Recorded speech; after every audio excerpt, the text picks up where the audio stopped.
good to go. Welcome to Voices in the Wilderness, a game where the GM has to send shit out to Twitter about him. He's also deaf. This is useful information. Yeah. Especially useful for those of us playing. What? There we go. When we last left our heroes, they had, well, gone on a trip to the library. Because having fun isn't hard when you have a library card. Tell us, library crew, what did you get up to last week? We have found the Imperial half of the ritual Hun has been searching for, as well as discovered not only do we have some books on ciphers to help interpret it, but we have the one who actually wrote the cipher himself, in a fluffy little kitty body. I failed at being sneaky, but learned some stuff that I was told I had to learn. That was about it. That I'm gonna have to write a report about now. Great. Fake paperwork. Almost as bad as real paperwork. Yes, because, you need to get away from your regular day job by pretending to do military paperwork. Yep.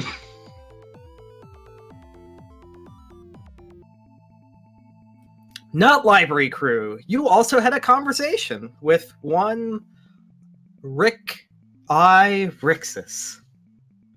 How'd that go? Surprisingly well.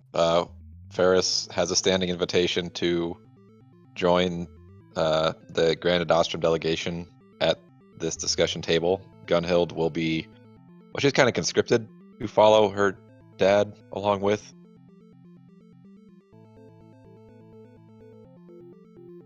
We found out that Grand Adostrum is going to be looking to kind of leverage its power in order to try and push for an independent nation instead of a city that's just kind of allowed to operate semi-independently but still under watch of the Empire. And Ferris did kind of pledge his support to that, but Rixus did mention that if Ferris or his crew fucks up, that Rixus won't be able to cover for them because that'll screw up his plans.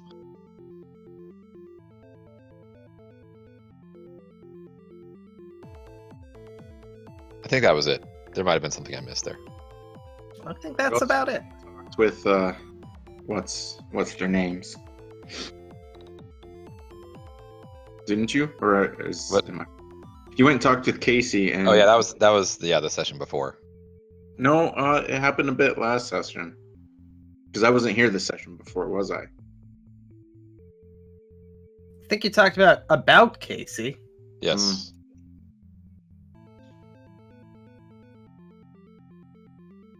And that Either she's way. there, but Yes, you know that Casey has built a device that, or at least seems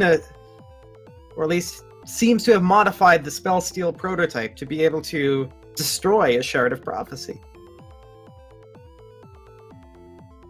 Groups 1 and 2. Who wants to start out today? Wait, which group is group 1? Group 1. Wait, Sorry. yeah, that's a good point. Sorry, my mistake. Groups A and B. Wait, which is group B? I mean, there's Ferris and then everybody else who's not Ferris at this point. All right. Group Library and Group Ferris and Lissy. That's right. Lissy is back, isn't she? Oh, was I with you? Yes. Oh. We thought you were sleeping. I probably was.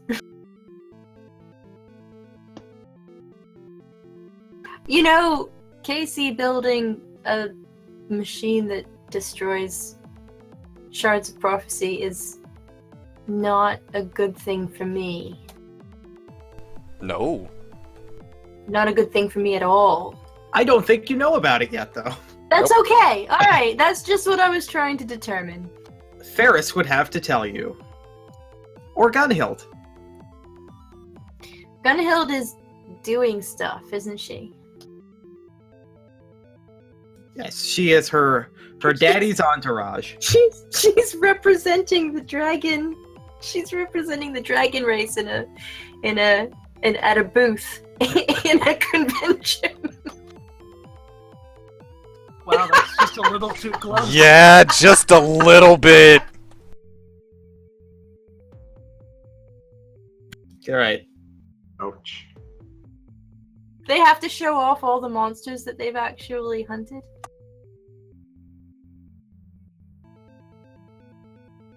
Yeah, and like considering all the strength coming to bear, it's really a Marvel versus the party. Oh, God. Starting hard and heavy tonight. I'm not drunk enough for this yet. Give me. I'm back, guys. Chug, chug, chug. You know what? I'm going from whiskey and Pepsi to just straight whiskey. Fuck it. All right, library group. Let's You do have- it. You have what you came for. Huzzah! Well, let's go meet up with everybody else. I mean, or do we have other plans that I've forgotten about? I don't think we ever actually make plans that far ahead. I feel like we make plans at the end of the session, and the next week we completely forget what our plans were. Yeah. Sounds pretty typical for every game in Tinker Tabletop. Yeah. True. All right, yes, let's solve this two groups problem by bringing everybody together. Back to There we go. Problem solved. This is why you don't split the party.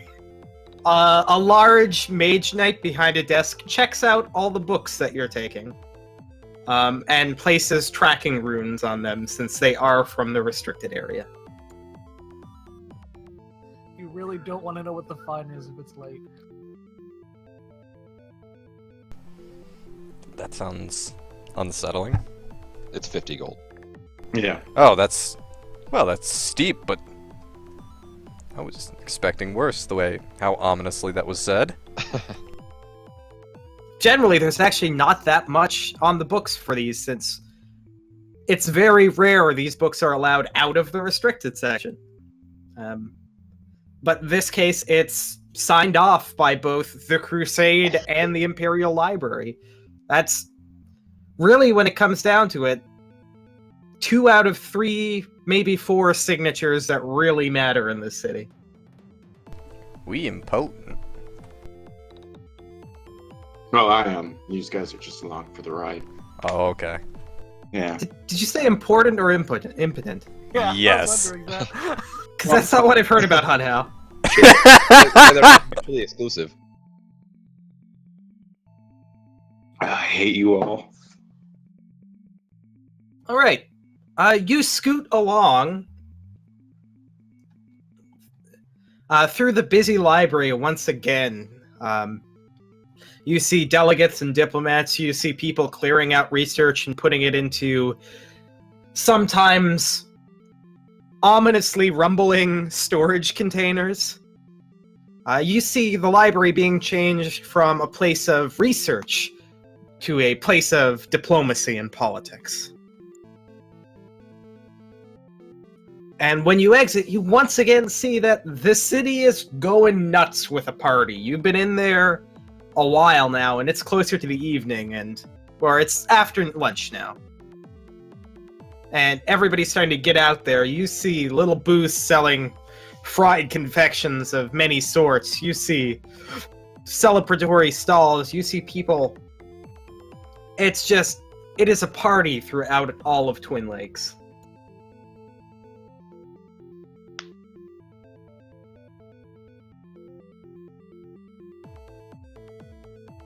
Neat.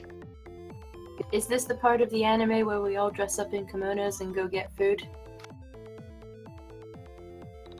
The only way to enter the Imperial retreat is to go to the hot springs! Oh, no. Well, it's a good thing Hunhow dressed for that.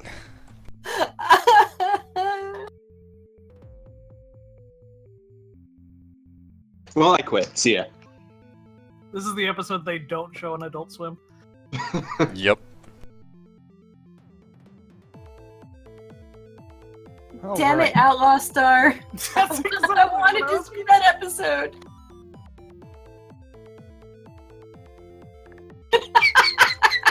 I like how amused you were that I knew that, Jay.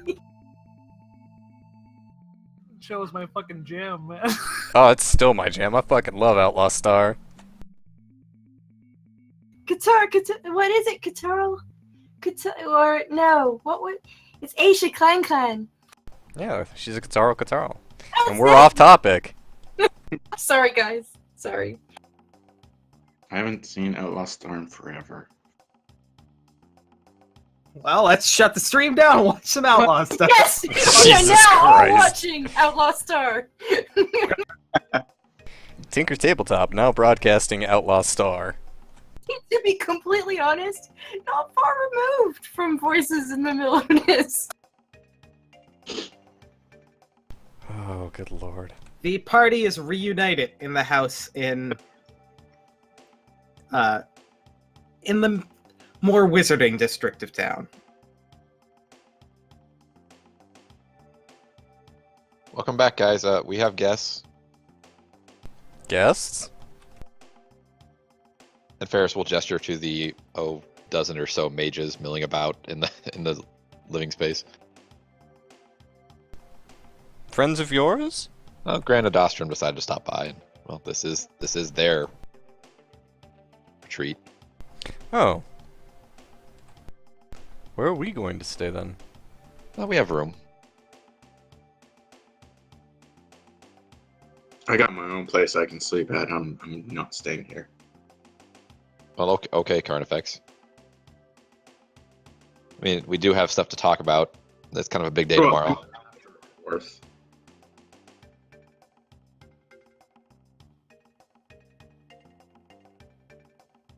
Indeed. And we have lots of reading material. And Hunhao would proudly hold up the books that he's carrying with a big smile on his face. Oh, good. Mukesh hides the books he brought home behind his back because they don't relate to what we were actually doing. The books are bigger than he is, so it's not very effective. So I take it Florentine was happy to help. I wouldn't say happy, but helped nonetheless. I don't think she's ever happy. She's always kind of got a grumpy face on. Ferris, you will of course be reminded about Rixus's earlier warnings about the head of the Imperial Library. Yeah, she's well, let's Ferris kind of glances behind him. Like, let's talk about this in our own space, and he'll kind of usher everybody into some area that's like cordoned off just for them. Ferris thinks she's sexy. What? I mean... Moving on. Nothing happened. Whatever you say, Ferris. Wait, with who? I'm confused. Hunhao leans down, then gets on his knees, then leans down again to whisper in Malkesh's ear, "We're talking about Florentine." I didn't know Ferris was interested in that, but okay. We shouldn't judge. He's our friend. I mean, I guess he just really likes the dragon booty. I mean, She is really well built. I guess he did have that thing with Gunhild. There was a thing Who with is also Gunhild? really well built. Yes. And they both got the dragon booty. Just having a- Ferris has left the room at this point. No, they're just having a little powwow on the floor. Just huddle right over the... We stop, we all look at Ferris, then we go back into the huddle. Yup. I just look at Ferris. I'm like, I can have them arrested for you if you want. You kind of need them though. Offer's still open. Yeah, I'll rain check. Okay. But yeah, some important news, guys. I don't know how your library meeting went, but the meeting with Casey went very well. Well, that's good. Turns out we might have a way to destroy these shards. Destroy them for good? Yeah, it seems Casey was able to, using, the power that she's made out of, she was able to more or less recreate what they used to shatter the Orb of Prophecy in the first place, and by kind of supercharging her staff, she might be able to destroy them for good. Have you seen this device of hers? I have. It looks a little clunky, but I mean, in theory, it could work.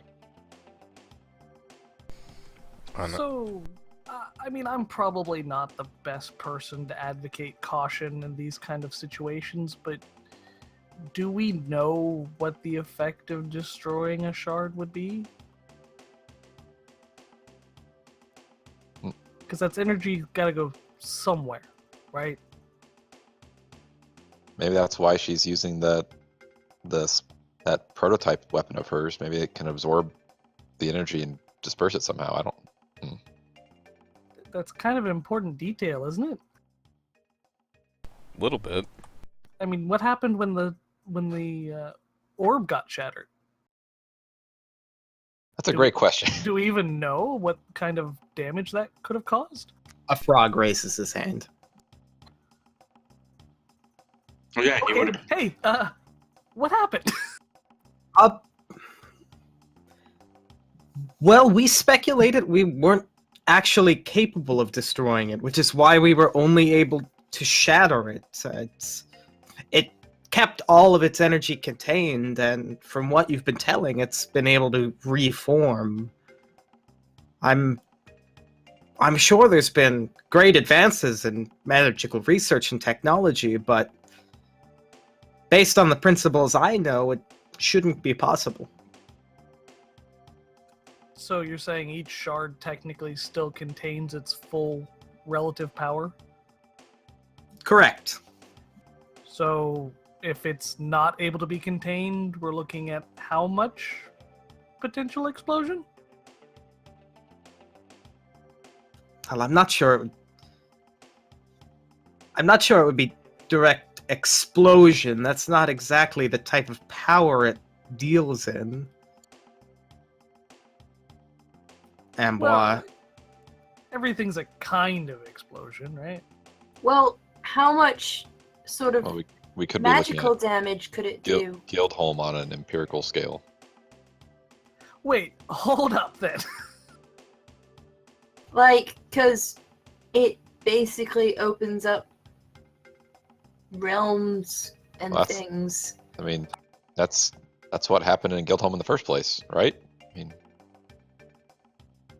But that was failed. That wasn't even a destruction of a shard. That was just some of the power, wasn't it? yeah, I mean, If a shard is compromised and like actively releases all that stored energy, we're looking at I can't even imagine a huge, almost irreversible effect to an area. I mean, assuming that's the same kind of effect that power would cause. That's far, far worse than an explosion. As much as I'm reluctant to destroy these things, pretty much because of what Malkesh said, having them all together isn't exactly any better. Also, where does she plan? Has she tested this thing? What does she plan to test it, or where is it? I'm assuming someplace safe, it's far it's- away from civilization. I mean, it's with her. So in the middle of the city. in the very middle of the city. But I mean, we can. The Imperial city that currently has the new emperor and all of the crusade centered around it, right? Well, Not to mention all the folks on the streets celebrating. I feel like we're ganging up on Ferris a little. I mean, no, you guys are bringing up good points. This is. I You know, mean, I got a little bit too excited. This is what we came here to do, to end this threat. well, I'd love to end this threat, but if by using the, I mean, and if this device can, of course, contain it, that's a different thing. But if it can't, we're more than just playing with fire and thousands of lives, aren't we?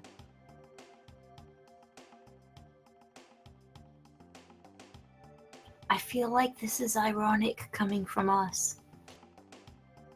Well, if we do have the shard in hand, I can think of a place that would be Hunhow kind of size, relatively safe to test it in.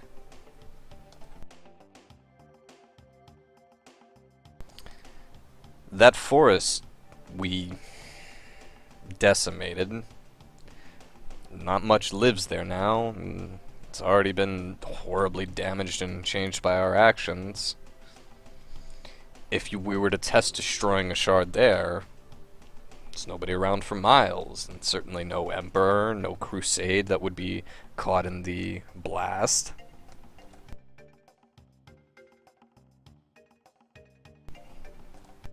I mean, let's be real here. In a worst case scenario, there is no safe location. That's true as well. Hunhow might have a point, though. Well, I don't disagree, but the point remains, not much living there doesn't change the fact we'd be effectively opening up the world to a direct demonic incursion. True, the conversion would take longer, because as you said, there's not much living there currently. Malkesh. But it's still a significant threat. Malkesh, Yeah. come here for a second. Okay. You said there's not much living there.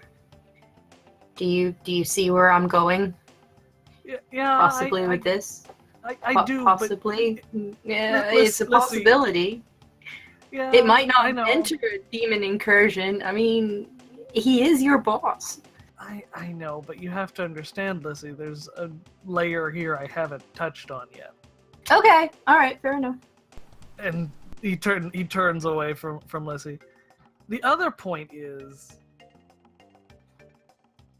this is assuming that device does anything remotely like attempting to contain it in the first place. Or if it even attempts to destroy the shard and that siphons it for her own purposes. Or if it's just a direct, easy way to transfer effectively a bomb into the council.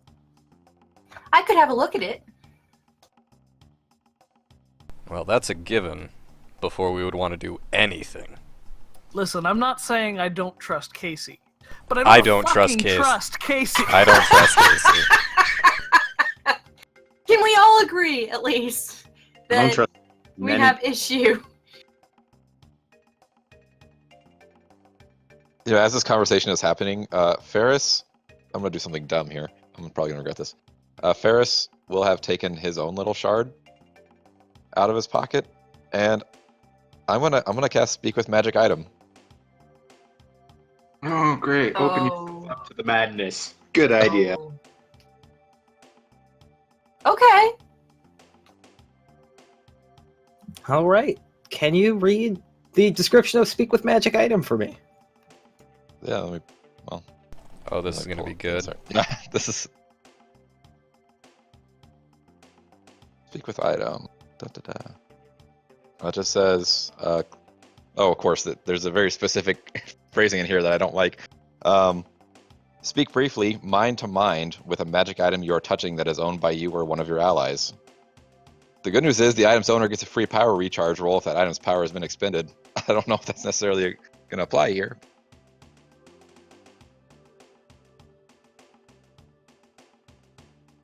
All right. Do you still want to take this action?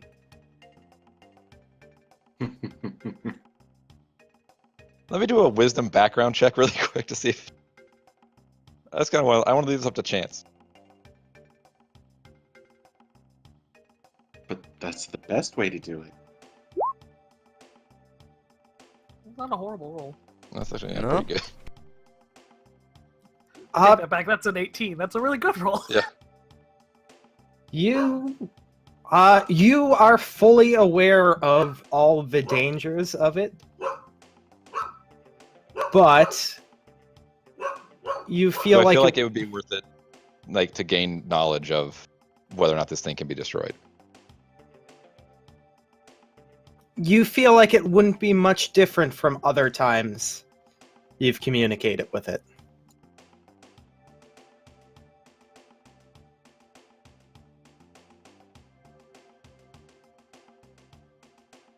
Okay, yeah. Ferris will take a deep breath and cast Speak with Item. I do have one quick question about this, though, to set the scene. Is Ferris making it obvious he's doing so, or are we Nope. just randomly yelling Like into the darkness while Ferris is doing this? Well, it's like as Lizzie and Makesh were having their side conversation and about whether or not to trust Casey and the dead forest and we don't know if we can destroy it or not. Ferris is just going to do this. Basically before anybody can tell him to stop. Right. All right, and as you do this, the world goes black and white once again. And you feel a direct connection, and you feel it pulling into you. And you feel a voice coming to you that's not quite a voice that sounds like words that you can understand or could repeat, but the intention that it's not telling you what's going on there. It's not offering you insight. It's giving you the option to see the many, many, many possibilities that could happen, and to help you sort through those possibilities. It's not going to hint at the future. It's giving you the opportunity to know it. Well, this is what I came here for. I guess the first thing Ferris would look for is what would happen if they tried to destroy it during the negotiations. You immediately zoom forward. It's almost as if you're moving and going and going and going, and you see along the way that similar reputation you've seen when you were in the council tower. You occasionally catch the glance of some part of the plan going wrong, and somebody dying, or somebody getting captured, or some spell going wrong. Until you are in a room you've never seen before. It is a gardened room where you see one woman you've never seen before lying face down on the ground, and you see your allies facing a robed woman holding a baby. And behind her, in full color, unlike the rest, you see the other shoreward again, and he looks to you and says, "Are you sure this is a path you want to go down?"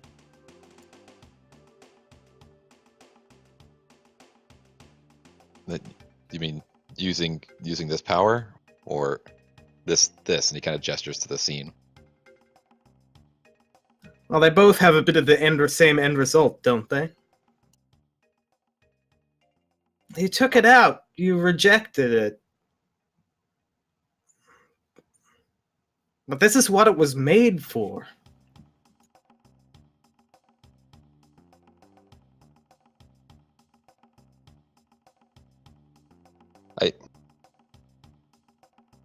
You have to understand, I can't make a mistake on this scale. If I try to destroy it and destroy the Empire in the process, then we've lost. I mean,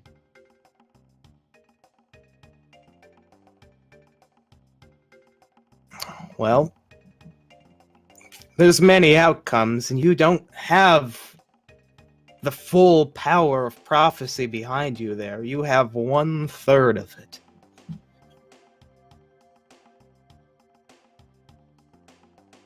But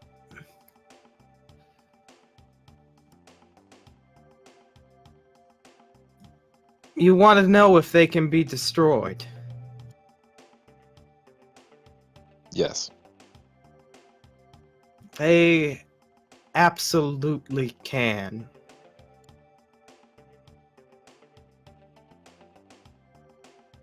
Do- You want to know if it will cause devastation. I want to know if it's worth the risk. You will destroy civilization. But not this one.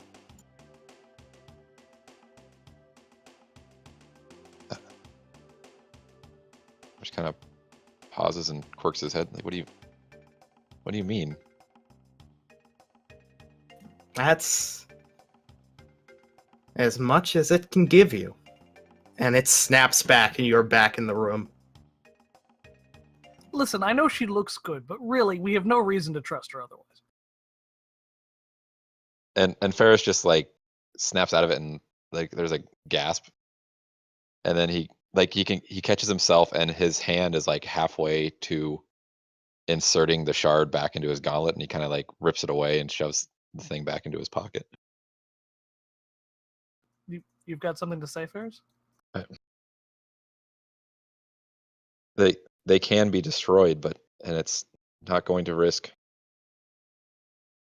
our empire, but it's Ferris kind of shakes his head. It was murky. I couldn't see all of it, but something else is at risk if we destroy this. What did you do? Guessing Ferris he just- did something Ferris really. can't even look at Han Hao. He's like, I had to know.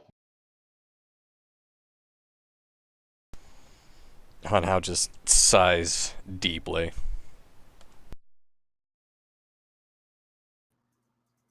Malkesh kind of walks slowly across the room and comes right up to Ferris's knees and looks up and kind of motions for him to bend down. I hope he hits him, please. Ferris takes a knee. Okay, so I get it. You're struggling for answers here, but do you really think you're going to get honest answers from the thing that is causing most of this problem?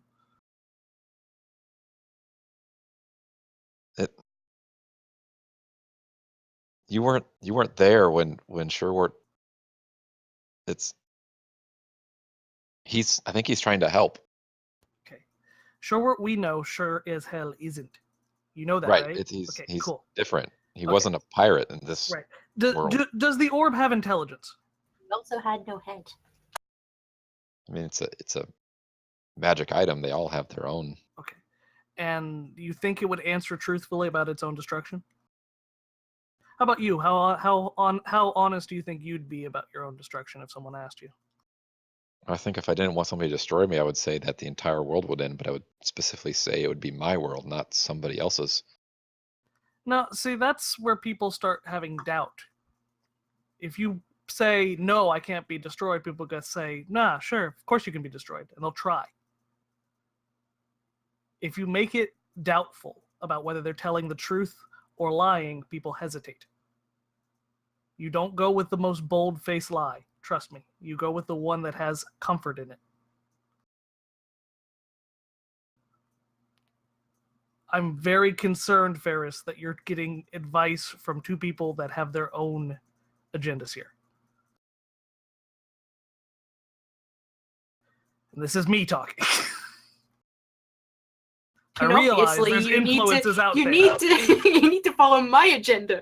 Nobody else. No. No, like Ferris kind of, because I'm trying to remember, Lissy and Hunhao were in that dream as well, right? The one Yes. that happened in the camp. Yes. Ferris kind of looks, to both of them and says, "You guys were there. You saw he was fighting against this. He gave us advice. Ferris is just obviously shaken, but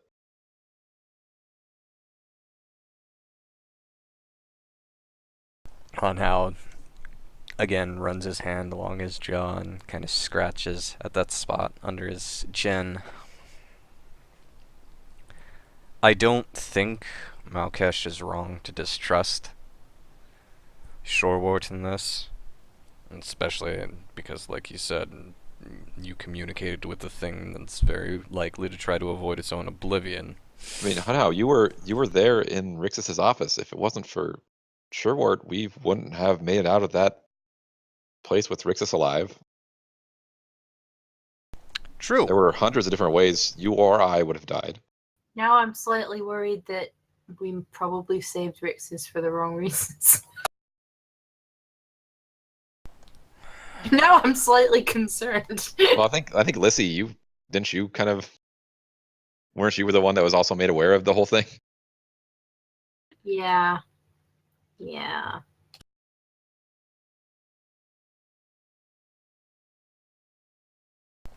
I don't know. Look, I'm not saying that this is, 100% foolproof, but isn't it better to have some sort of inkling of what we might go into with?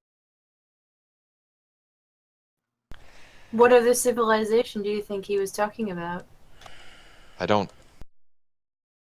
Maybe it was a different reality, like one that he came from, where they had lost the fight against the demons or something. Maybe it was a place where they never had the demonic threat to begin with. I don't know. It's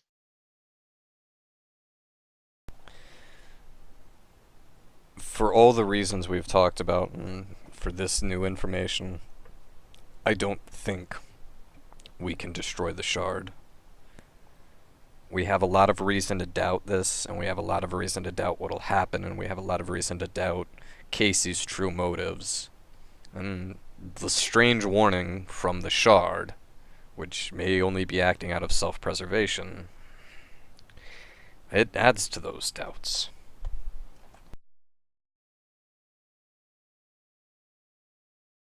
We could look into better containment. say Ferris's hand is still shaking, but he kind of clenches it into a fist and slams on the table just to kind of get it to stop. And he's like, "No, we still need to stop whoever's using it in the Empire." And Lissy's right. Maybe there's a way to contain it. Maybe some magical way, or maybe there's something else that we can look into. But Okay, hold on. Mukesh kind of gets onto a chair and gets on the table. I think we need to, as a group, focus what our priority is here. Because I think we all have different ideas on what we're trying to do. Containment, destroy it, put it back together, get it somewhere safe. That's all different ideas. We need to choose a path. Because right now we're splitting our resources between doubt, being unsure, and just wanting things to go the best way possible. And I don't think any of us know which is the best way possible. Amboy makes a quick speak up. Before we act on anything else, we do have a piece of literature we went out of our way to find that could provide a little bit more information to work on. That's true. I'd almost forgotten. And Hunhao would go through and start piling up the books and scrolls and whatnot on the table. We did find quite a bit at the library. And more about the ritual that could contain this and the threat as a whole. Ferris kind of perks up at that.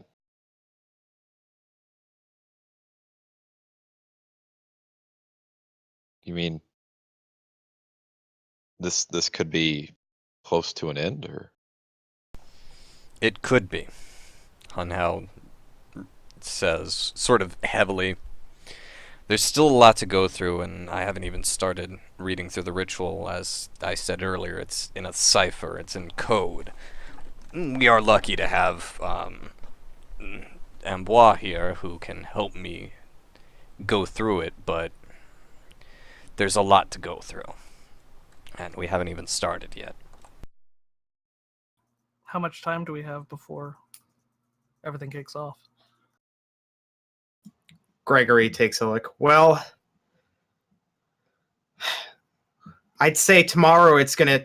There is a few days earmarked for discussion just in case.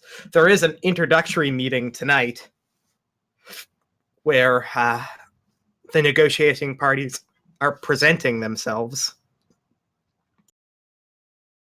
but nothing serious would start until tomorrow.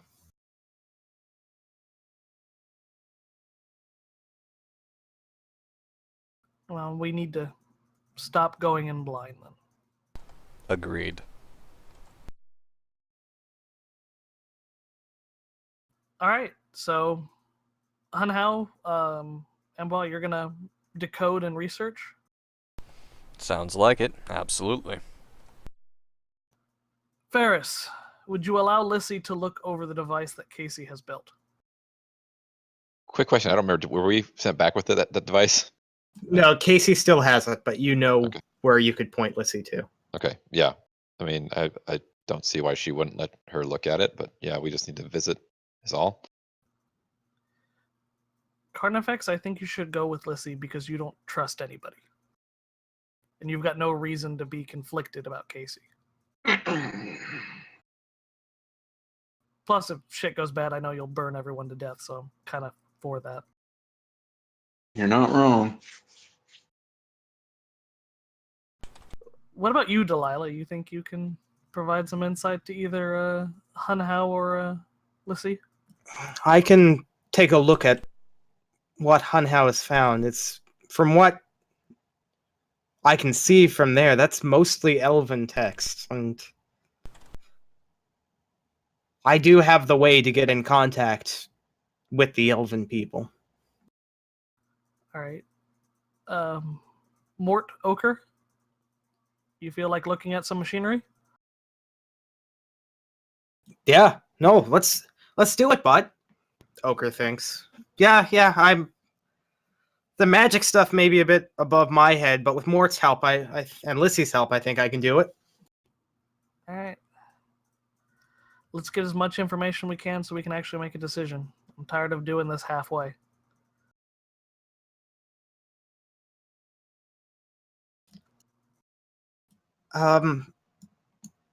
Gregory steps forward. I did mention that there is a introductory meeting tonight. Are you gonna make good on your agreement with Rixus, Ferris? Yeah, I'll go with him. I don't need to split myself today, but tomorrow,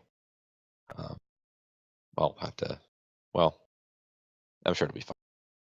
But yeah, I will. While you guys are doing your thing, I will. I guess I'll play diplomat.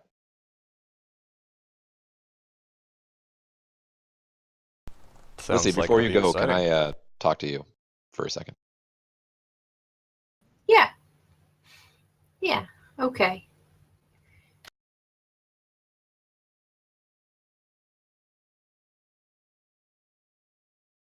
I wasn't sure if we were finishing up the round table, but if we are done, then yeah, Ferris will walk over to Lissy. I think other than sending Arthur somewhere or Gregory somewhere, and I'm just not sure where to put him. Yeah. Sending Arthur. Well, I hear that there's a grail somewhere. Arthur would Sorry. say it's like, I probably have the most insight on. The books were written at a time when I was alive. I can help Hunhao. Well, I'll take all the help I can get. Stuck with 3 NPCs. Womp womp. Everybody wants Hunhao.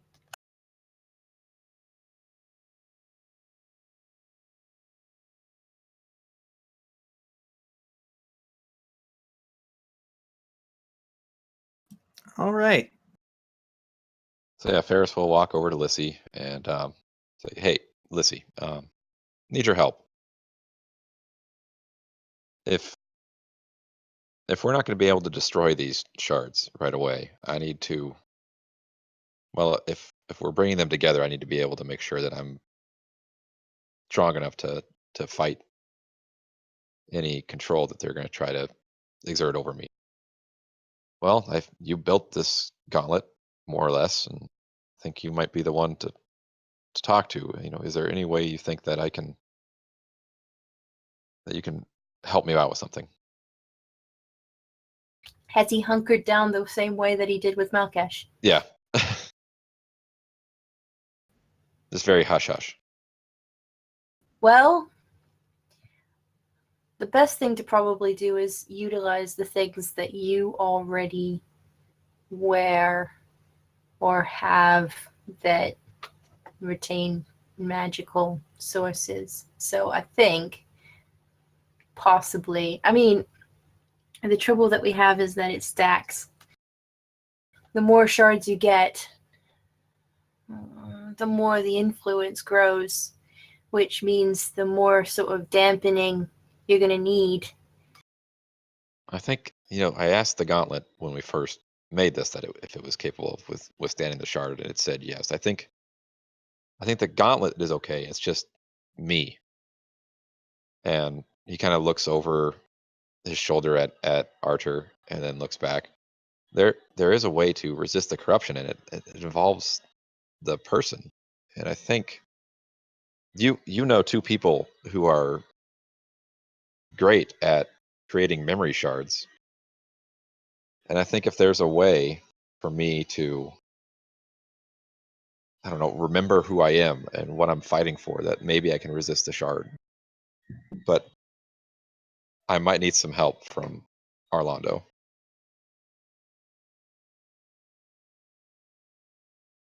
Varys, you're asking us to make recordings as if you're going to lose yourself. And that's what could happen if I use these shards.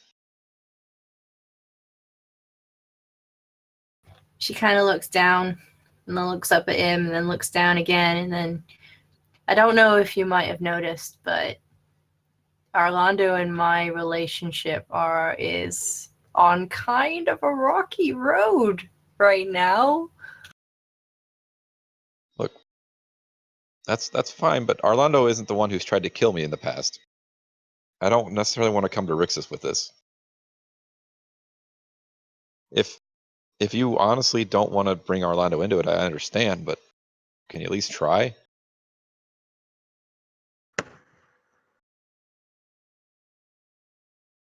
I'll give it a shot. But if I can't get him, or if he doesn't want to do something, I can't make him do things. But we can try and work something out. That if he doesn't, I'm such a mess. If he doesn't want to do it, we can work something out. We will work something out. But I will try him first as the easier option. I appreciate it. You don't have to. I'm not expecting you to patch up your relationship or anything like that, but I appreciate the help is all. I think I have done a pretty good job of making sure it never gets patched up. But thank you for your consideration. There's not a huge rush on it since we're not. I don't think we're going to be putting the whole thing together anytime soon. But just I would like to know, have something ready just in case.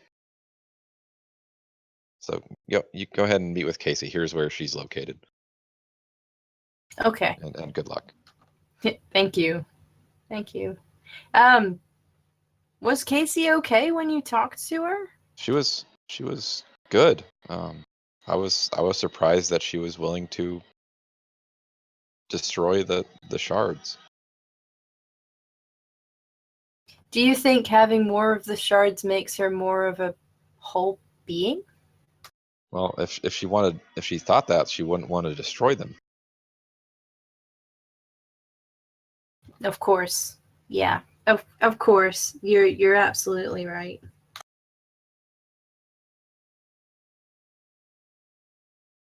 But I did promise I would look out for her at this meeting, since she is more or less, well, she's bait.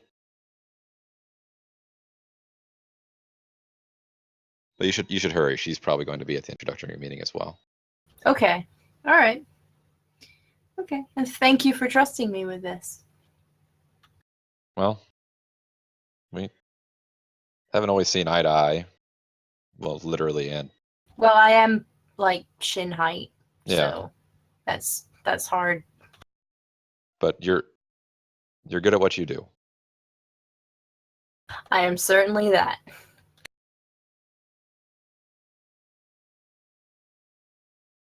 And then Okay. Ferris will ruffle her feathers and stand up. My hat.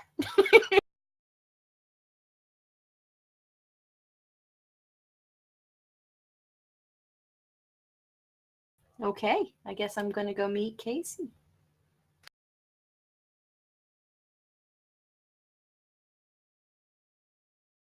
Okay.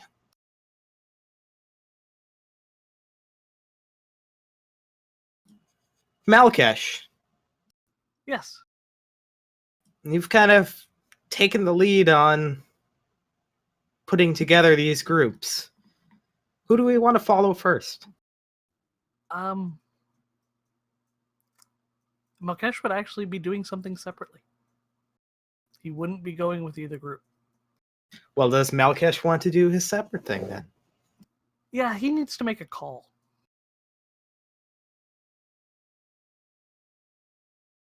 All right. But we can come back to that later if you'd rather cover the rest of the stuff. No, if you want to do yours right now, I gave you the option. We can start with you. Okay. Pretty much while everyone leaves, Malkesh just sort of smiles and wishes them well, and then as the one group leaves, Malkesh kind of grabs for his lab coat as the others are starting getting into the book.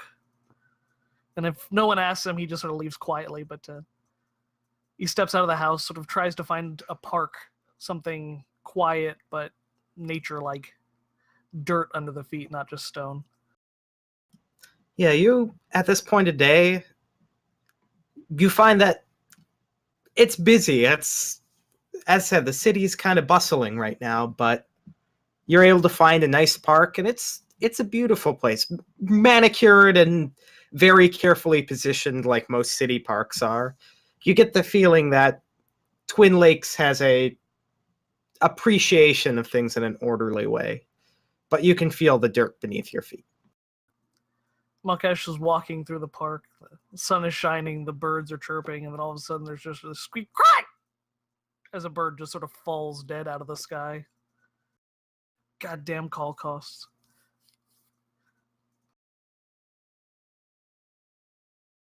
The magical energy going and infusing the soil to cause a small pillar of bone to come out of the ground, a little handset sitting on the end.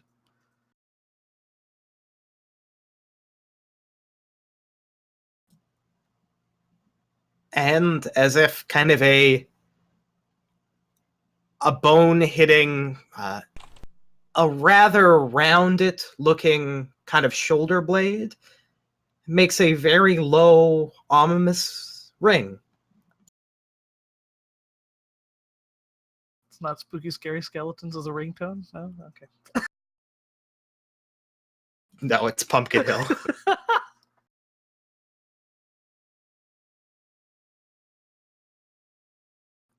Malkesh just kind of stands there impatiently. And yeah, it would ring. And then you would get a, Malkesh. Hey, boss, we need to talk. I figured you'd be looking for questions. Nope. I owe it at least to you. Yeah, I'm not going to waste your time with a bunch of silliness and try to get everything that I might need right now, but I do have one very specific question though. Go on. What the hell was worth it in that forest? Ah, yes. Because I realize that I'm going slower than you would like, but you've set me back to the beginning at this point. Balkesh, you have to understand that the last time that entity got a foothold on this continent, we lost 2 countries worth of landmass falling to the surface. I can reset this experiment, but it needs to keep flying. I understand that.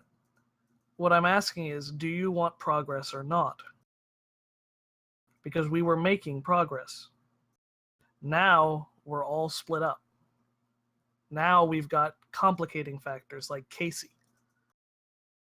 The homunculus. Yes, and whatever drives her or inspires her, which I don't trust.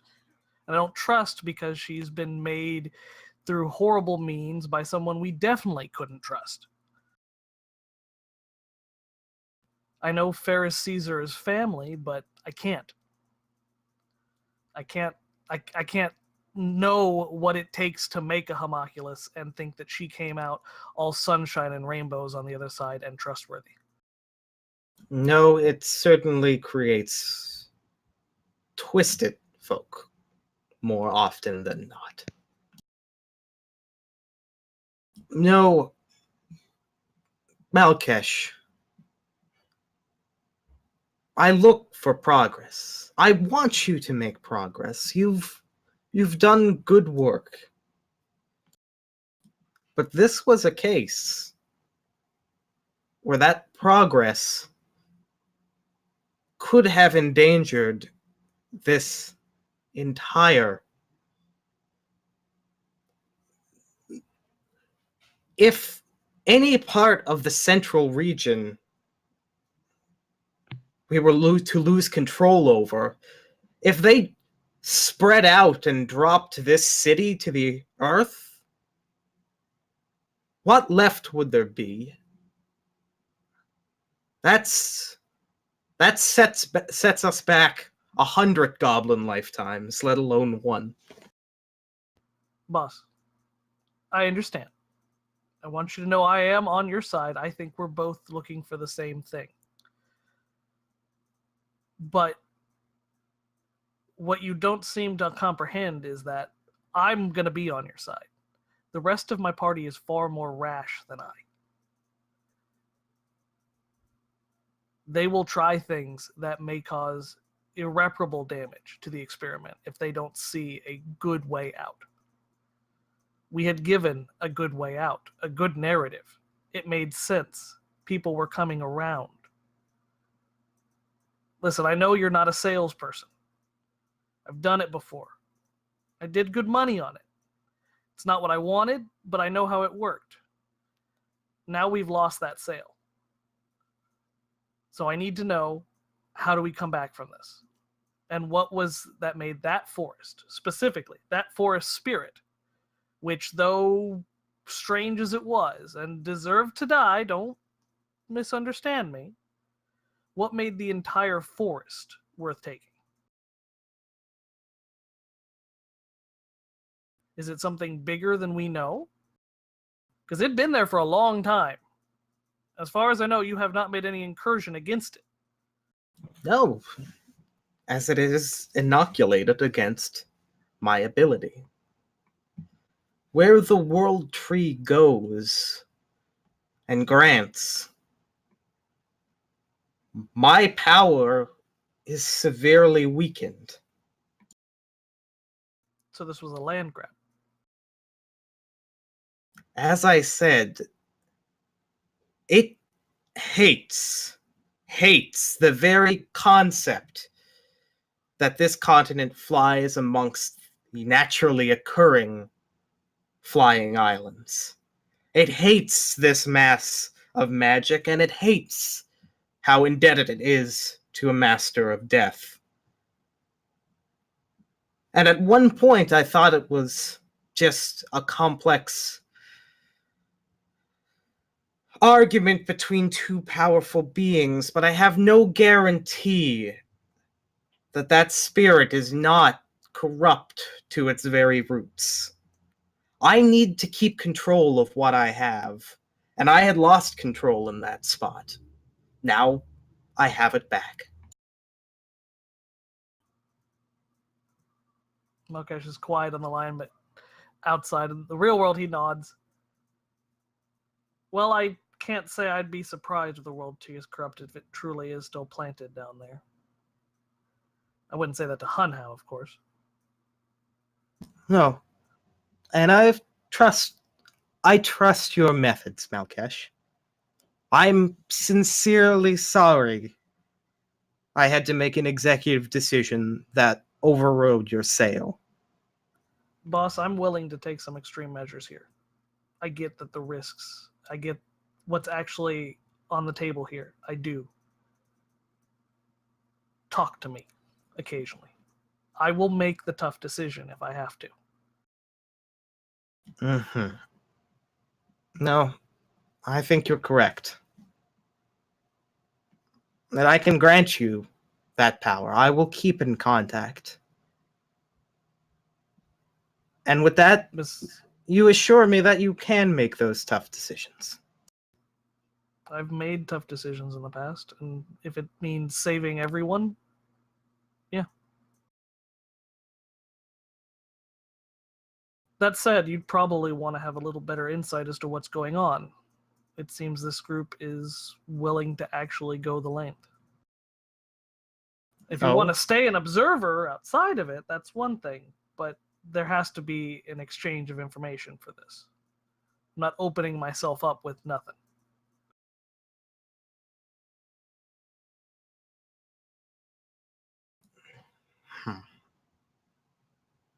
Because you found something, haven't you? We found lots of things. Things that terrify me. You have to understand, I'm calling you not because of I'm upset about what happened in the forest. In a way, I understand. I don't agree, but I don't agree with everyone I meet either. But I'm terrified about the risks that we're about to endeavor on without full information. Casey apparently has developed a means to destroy a shard. Destroy? I'm not worried about the destroy part. I'm worried about what's released when it is destroyed.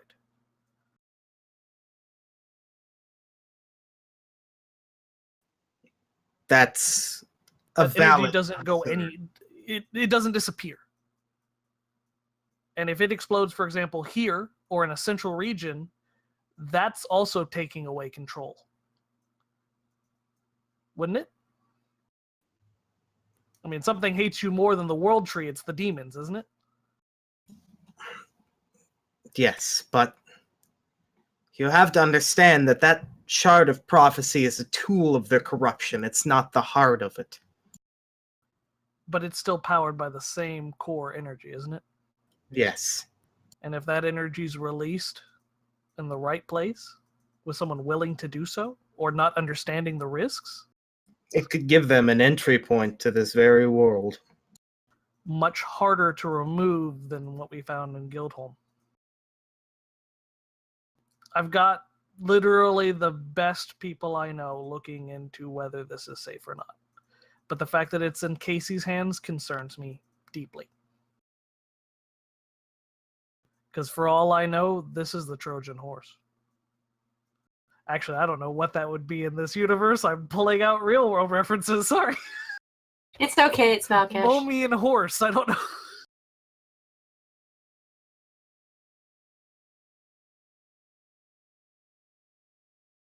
No, I understand. It's a perfect way to kill everybody in the council.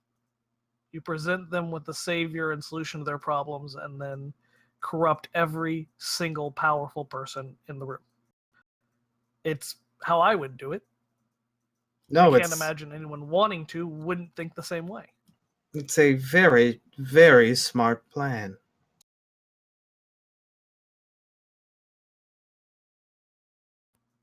And that's what I'm concerned about. I know Casey's smart. This isn't me underestimating her, thinking she doesn't understand what she has. I'm terrified she knows full well what could happen.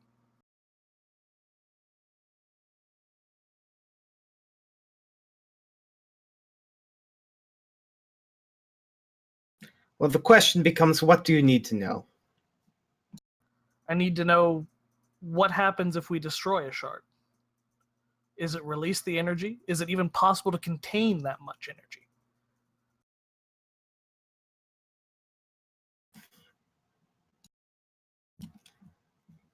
And I don't even mean on your level, I mean on our level.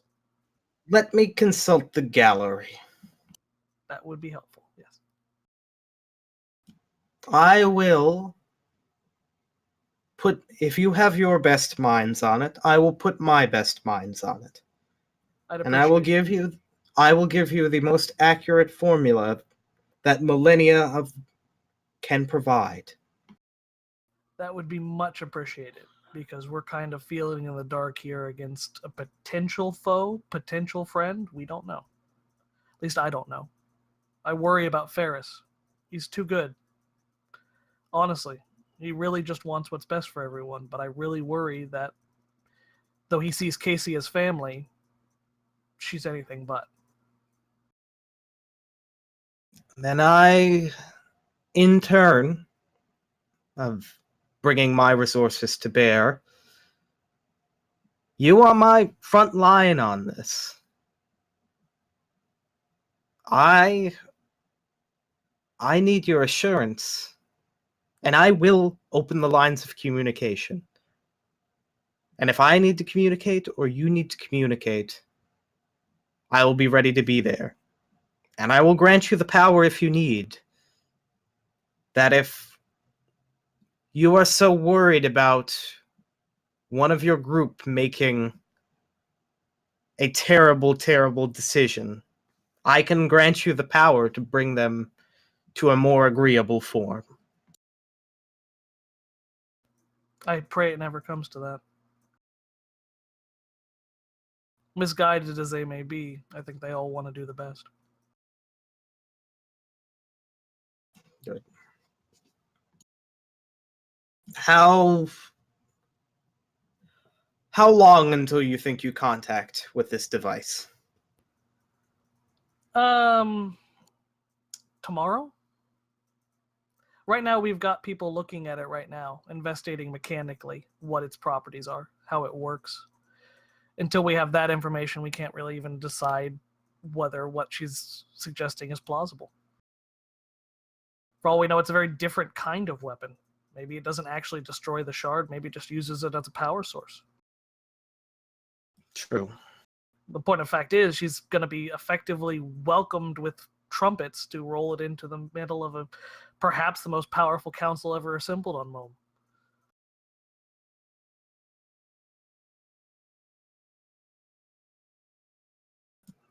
Yes. We need to get ahead of us. I will get to work right away. I'll give you what you need to know. And when you get this mechanical, appraisal, pass it along. Well, I have Lissy working on it right now. I don't trust anyone else. Okay, well, then I will need you to assure that she passes it along in a more timely manner than she usually does. Yeah, she's God, kind the of... subtweeting in this conversation. I swear. Lissy sneezes. she's been through a lot, boss.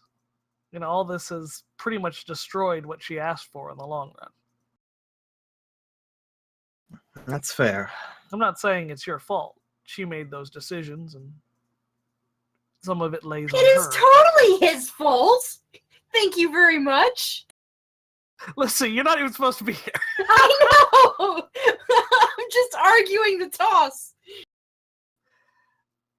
What would it cost to take on her burden?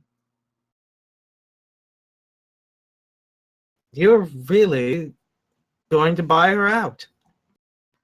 She doesn't have her heart in it, boss.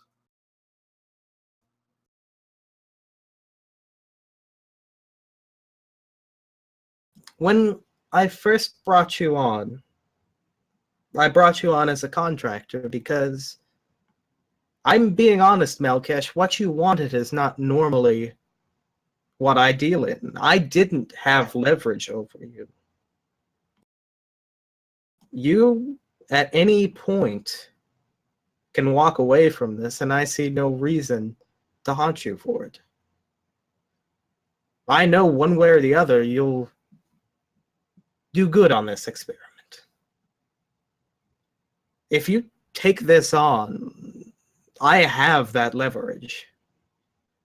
You can't walk out anymore. I know that. But there is something I would like to propose to you. Go on. You're fantastic as a manipulator. You've got time, cunning. The one thing you need to understand is some of us are willing to be a true believer. Some of us know that we've made mistakes and know that if we try to do right, we can make things better. You have the benefit of seeing people fail a lot, surviving those failures and improving. I get that. In fact, I support it. That's why I've not doubted your actual intentions, despite some of your more egregious actions. I understand maybe I won't understand it all. But is it better to have someone who's truly on your side because they believe in what you're doing, or someone who feels that they're under your boot?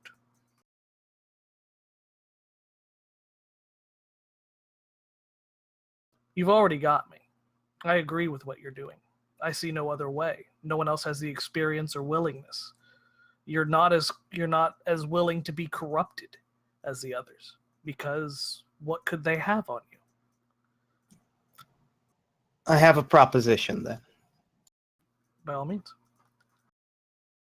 Everything you told me there is true.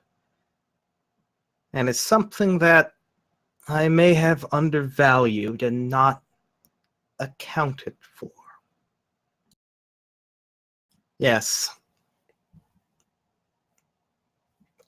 As I said now, I consider you a bit of a contract worker. When this is done, and I know it will be done, for good or for ill, then I will need your further employment after. I will need somebody to help me avoid this blind spot. If true believers are helpful, I'll need more of them. Well, you've got my number. But I think it's best that those who might damn it. I think it's best that perhaps those who might be better suited elsewhere, or at the very least shown that it doesn't all have to be force, be let go from their obligations. Yes. Then I'll do this for you. Thank you, boss. And we will extend the terms of your employment. What's time when you're doing best?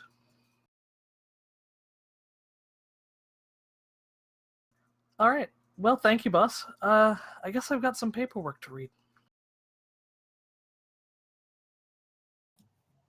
Good luck. I'll be Okay, in touch. Good. That would be helpful. And Mukesh hangs up the phone. It just descends down into the dirt and covers itself back up. Worms just kind of going up and digging the hole back down. As he goes back to the building. You may carry on now, sir.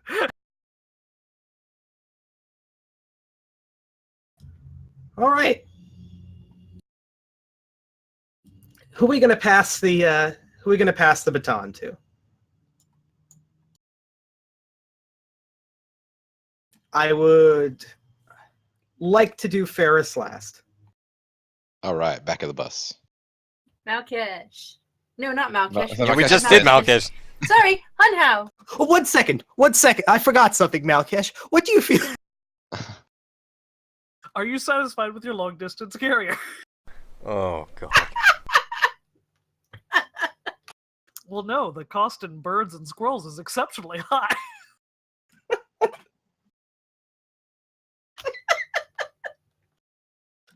Hunhao, Yes. you've pored over this book, and this will take you into the night. And you'll cross-reference ancient Elven language with Amboise code, with some more modern terms that you may not necessarily be familiar with from other annotations over the years that Delilah could fill in. But you would eventually get what this text was. That this is a record directly written by, and Arthur and Amboise would confirm this, that it is written by their old friend, Ariana. And its documentation is a little bit about her, to which she begins essentially saying that she, for all she's been dragged into, was raised a hunter and will always be a hunter. And that as this threat went on, the mark of her hunt changed. And her expertise on how to hunt went from beasts of the sky or the islands to these strange shifting beings.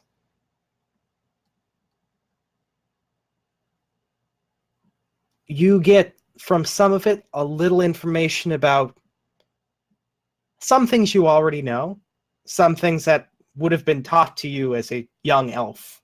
Ways to hunt the demons, ways to avoid corruption, ways that they try to trick, special abilities. And you'd have to kind of go through quite a bit of it until you would come to the more personal note. The note revolving around the ritual, the one between this document and the one you'd taken from Grand Nadostrum. This is the one you were looking for. And it starts not with formulas, runes, magical incantations,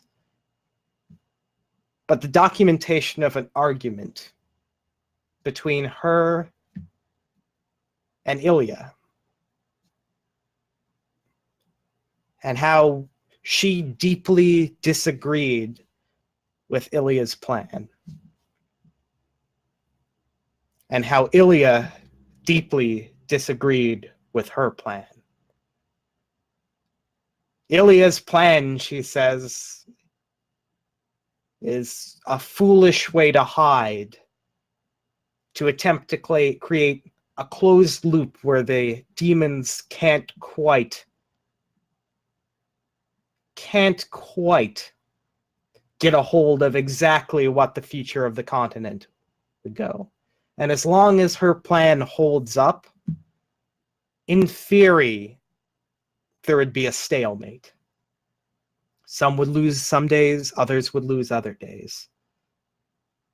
Which is fine for some, but in the formula, in the math, and what she's looking at, her proposition, as well as what looks like directly lifted from some of Amboise' own calculations, as what he would point out, that she suspected the only way Ilya's plan could work is if the demonic forces let it work. Instead, Ariana proposed more direct action. As she said in her words, we are hoping We are hoping to hunt the great beasts in the cities and in our territory. And as long as we stay to our territory, we will always be the prey and not the hunter. We need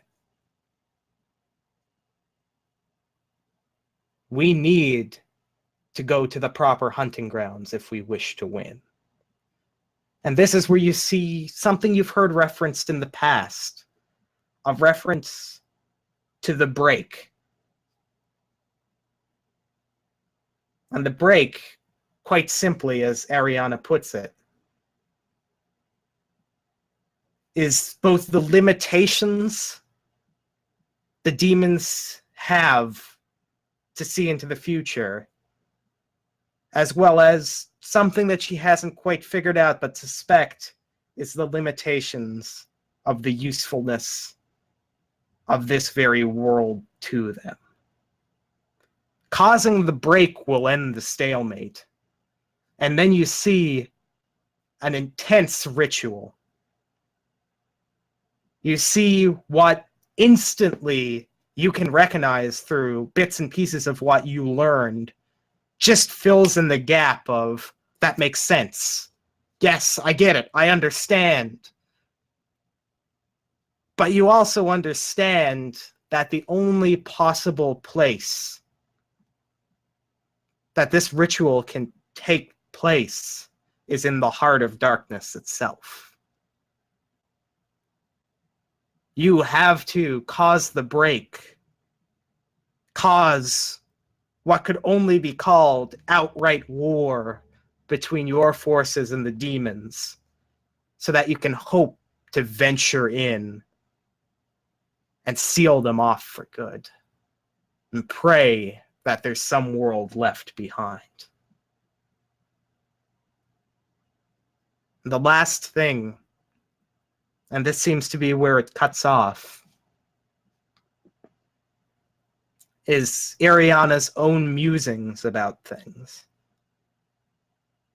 That her disappointment in herself as a hunter, knowing that she could never venture after the break, knowing that she is susceptible to the corruptions. You see her talking about her jealousy of Arthur, his ability to venture forth and not sway, but also her disappointment in Arthur that he is a knight. He could never comprehend what's necessary to do this ritual. And the final words in this are quite simply, if this is to work, we need to find someone incorruptible and capable of this magic, even if it requires us restructuring our own whole culture to do so.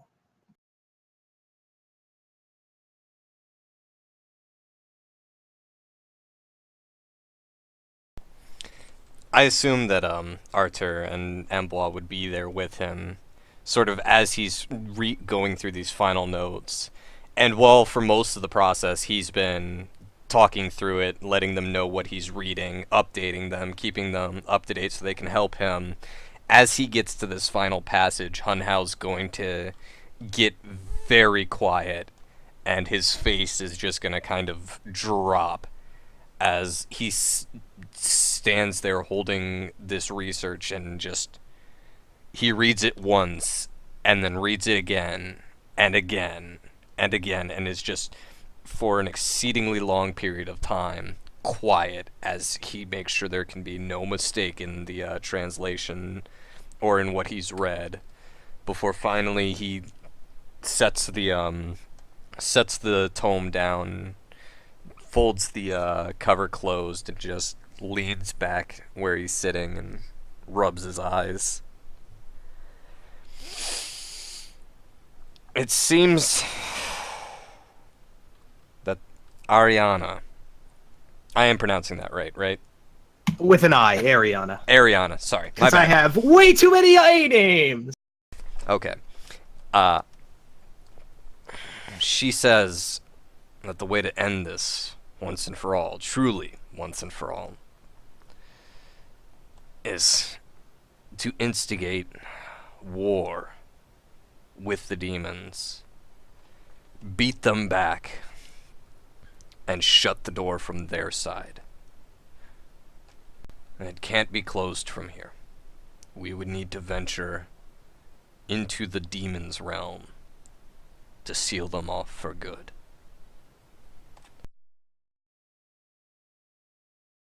Arthur, I've been in little pockets of their dimensions to pull people out, and it's exceedingly dangerous in there. It's the tendrils of corruption get at you just through their presence. She made mention that the only way this could work would be with someone incorruptible. Someone the demon taint couldn't get its hands on. Couldn't dig into. And she mentioned that apparently that's what the Wood Elves, my people, their entire culture was rebuilt to find that sort of someone incorruptible.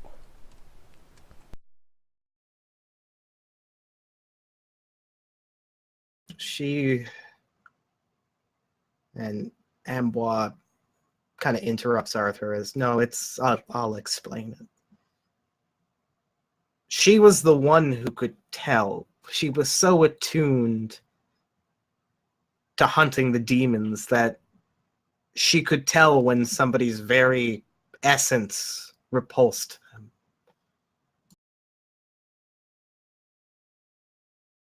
If there was somebody who could find someone incorruptible, it would be her. Well, and Hunhow kind of dryly smiles. I guess I don't need to wonder why I'm the one they allowed to come to Mome. Delilah kind of rubs her eyes, and that's still a little horrifying. A whole people trapped to produce one.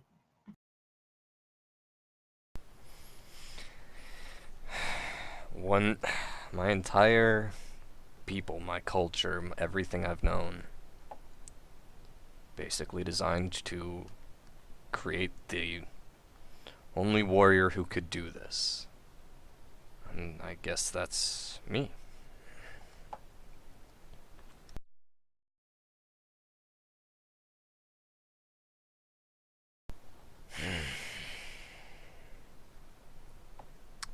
But what's more than that is the way she mentioned instigating this conflict was something called the break. Ambois, I've heard that before.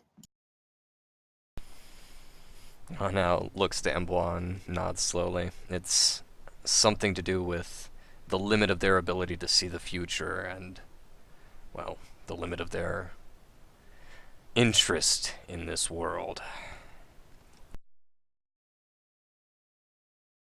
It doesn't sound good at all. Arthur speaks. Especially after we shattered the orb, started winning our victories, there are many of our generals who thought we were on the uptake, but always a few of us who felt that if they brought all their seemingly infinite forces to bear,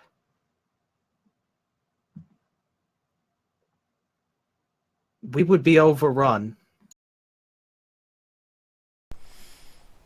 It's why from what you said, the decision in the end was not to cause this break, but to try to mitigate the issue. Not heal the wound, but at least treat the symptoms. But I'm afraid that now we have an infection set into the wound, growing, festering. But in this plan, and Hunhow goes quiet for a moment and shakes his head. As you said, if we simply let the infinite forces of the Horde into the world, we cause the break and let them swarm forth, they'd never be able to hold for long. Never. No matter how quickly we could complete this ritual, all the speed we could muster into the heart of darkness, there'd be nothing left. No life left on Earth on Moam. Oops. No life left on Moam worth saving.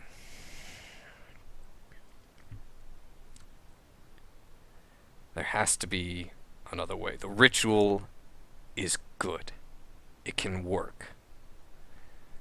But if there's going to be nothing left when it's done, there's no point. Destruction comes either way, there's no point.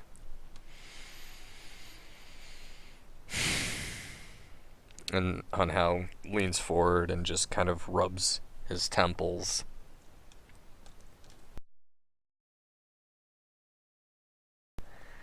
At the very least, it is progress, if slightly discouraging progress.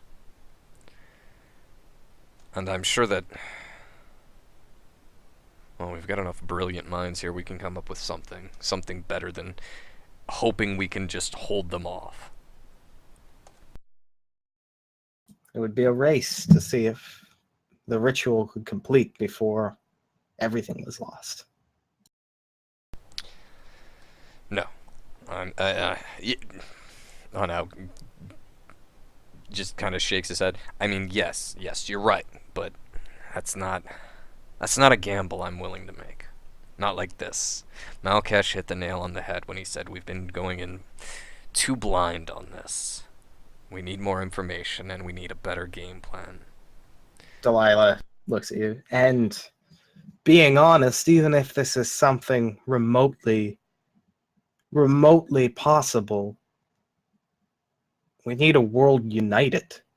Not, and she kind of makes a broad motion to the city. Whatever's happening here. Well, I've been trying to say that for a while now. I'm glad somebody finally agrees with me. Hunhow again chuckles dryly. No, you're right. If we were hoping to stand against whatever pours out of that festering wound whenever we open the door, it would need to be everyone standing together. Everyone.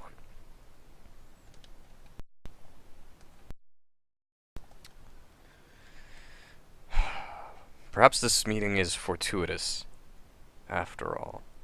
I mean, more than it has been so far, but we've got the leaders of the world here. Well, leaders of the Empire at least, and Grand Nadastron, and Hunhow kind of rolls his hand to show that he's getting off topic before focusing. But this could be a very good start towards that sort of unity.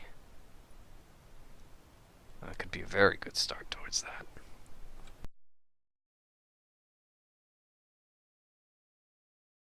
Arda nods.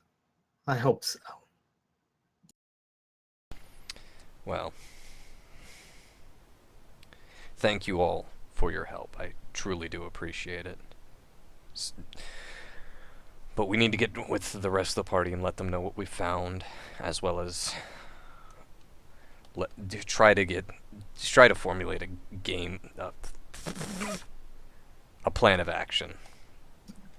Delilah points to the darkness outside. If they're back, and we haven't even looked at the time, we've been at this for hours and hours straight. Hunhouse squints towards the window. Wow, I hadn't even realized it was so late. Well, I suppose you all should get some rest. I think I'm going to take a walk and let it all sink in.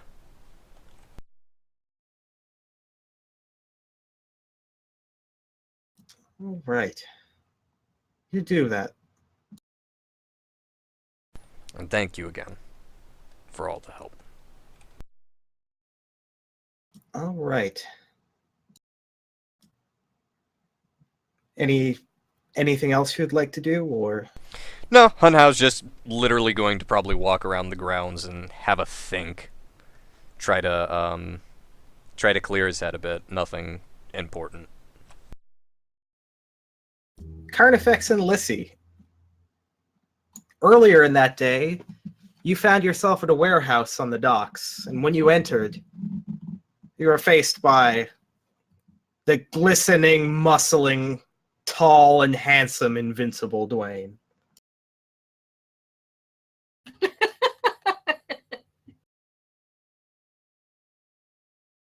Ah! Dwayne sees friends of the Beard Man, and you were at the Thieves' Town, both of you.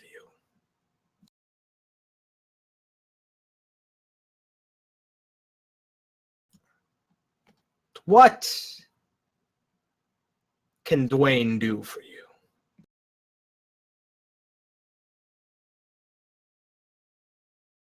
I suppose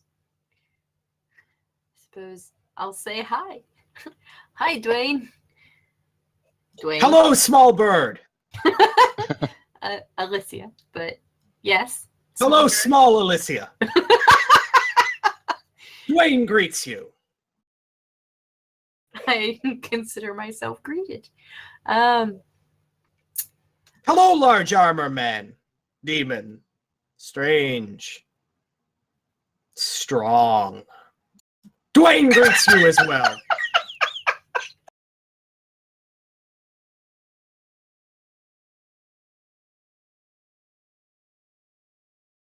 Oh no, Dollard. Dollard, we can't hear you. Dollard, you might be muted. He said 1 second. So yeah, it's not muted. It's just his usual Discord once an hour disconnect. Carnifex has just ignored all of that. Can you hear me now? Yes. No, it wasn't muted. It was that whole Discord thing of every now and then it randomly just doesn't. Reasons, apparently. Yeah. But I'm back You are now. greeted as well. I say hello.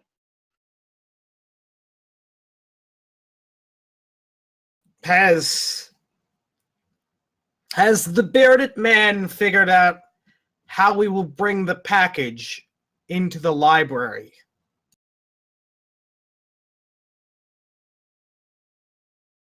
Do you want to field this since he has sized you up, Dollard? Or would you like me to, as a I'll very try. tiny bird talking to a very big man? I think I'll give it a shot. Okay. That is actually the reason for our visit. The small Alicia here needs to take a look at the machine so we can figure this out properly. Oh god, I really hope that doesn't catch on. For the runes! Dwayne remembers the talk of runes.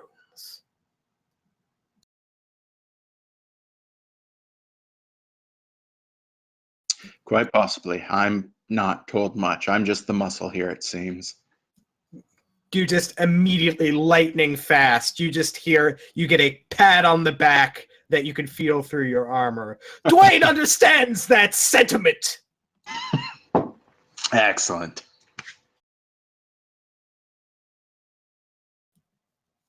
So if you're the muscle, you must be the brain. And he looks down to Alicia. Salutes.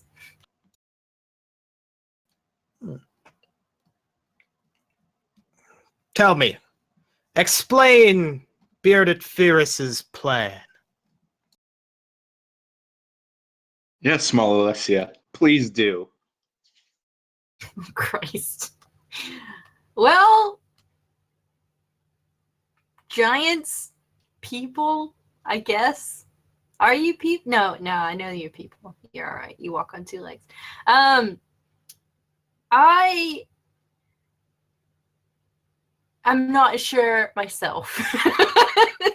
I guess retroactively, I could say, just because it didn't really come up and I kind of forgot about it, Ferris probably would have told him that his plan was to reverse engineer Boss Wingspring's runes that he was using on the Halcyon to sneak Casey's device into the sneaking mission portion of the mission.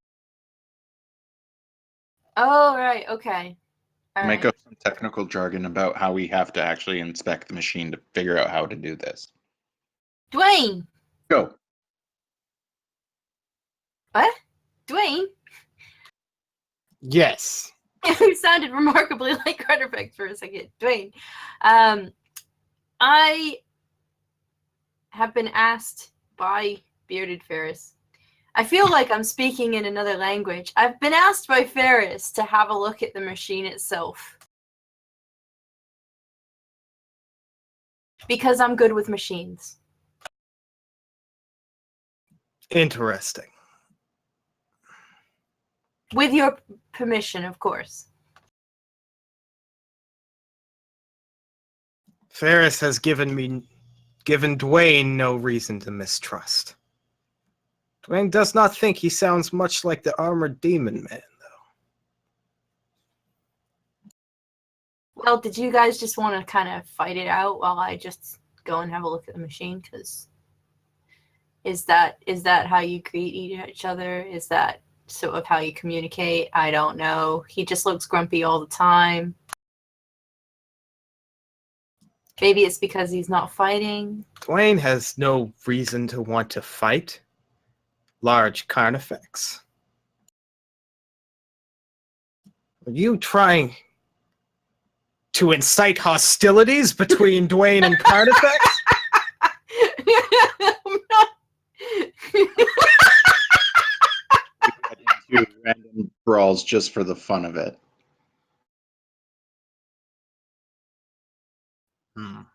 Dwayne is remarkably insightful.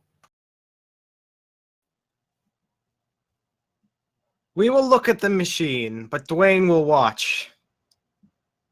Dwayne does not sound like Carnifex. Dwayne was looking to sitting by the fire. The warmth makes Dwayne feel alive. I too enjoy fire. It's as Dwayne always says, "Come alive in the fire." Close. Well,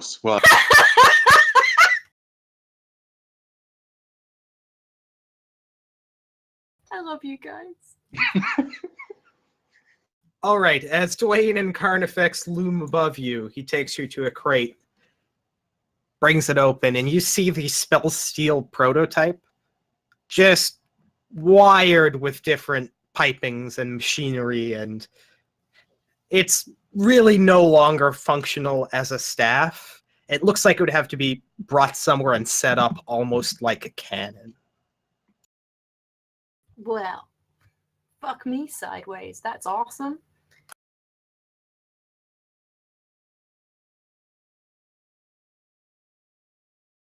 What Do you think one of the big guys could just lift me up over the top of it so that I can sort of see a little bit better? Dwayne and Carnifex look at each other.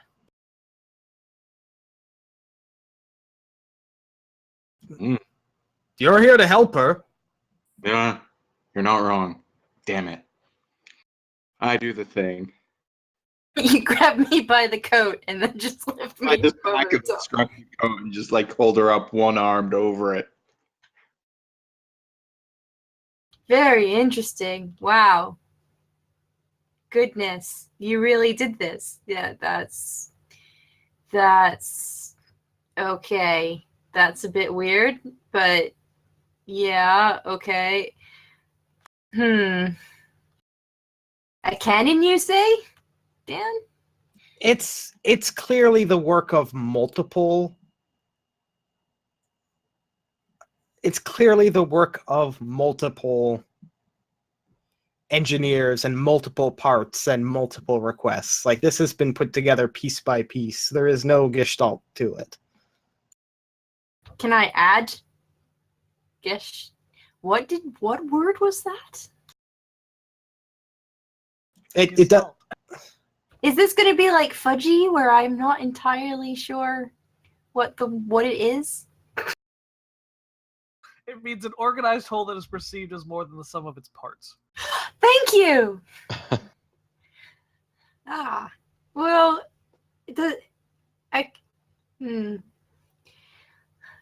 I suppose, shall I do a roll to see whether or not I can make any improvements, or sort of? What are We're you? not there to fix it, Lissy. What are you trying to do? I want to tinker with it. But I we have want to see what it does. before you do anything to it. I just want to have a look. Get off my back. No, or else you'll fall. That's very literal.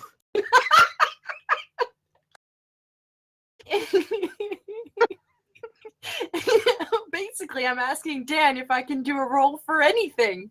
Can I just roll for anything, You Dan? can always roll if you want. But what are you rolling to try to do? To tinker with it. Not back away. Wait. Just lower me down into the box, and I'm gonna have a closer look. I want to see if it'll work. All right. That's what I'm here for, isn't it? Give me that roll. I swear, all this work to reduce Lissy's burden, she's gonna go get herself killed. I can't Yeah. even know. We just feel an earthquake from about 2 miles due east or due west. And it looks like it's daylight for like a few seconds. And then, oh no, everybody swapped bodies. No. Oh God. All right, do the roll. I love how that Tinker and the intelligence are so stacked that you rolled a 3 and still got a 20. Yes, I did. But I was not expecting something as low as a fucking 20. Thank you very much. With absolute certainty, know that with the materials here, and honestly, even with an extraordinary power source, you don't think that this could explode with explosive force. Now, its ability to, it looks like it's less a cannon and more a channeled beam. You worry about its ability to hold together through extended use.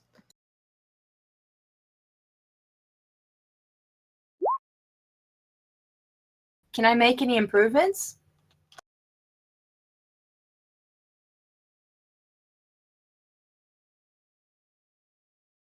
Alright, it was the wrong move to send Lissy. Dwayne puts his hand up. Please.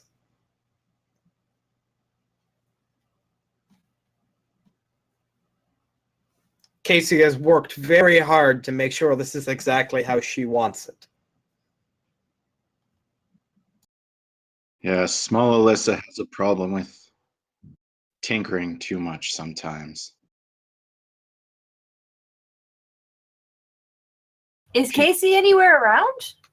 Casey has She's going to a meeting. Casey has set off to a meeting. I know Casey's got this the way that she wants it to be. But the But way if I I want it could- to be. But if I could make it better... I just kind of hold Alyssa up even further away from it. No, really, I could make it better.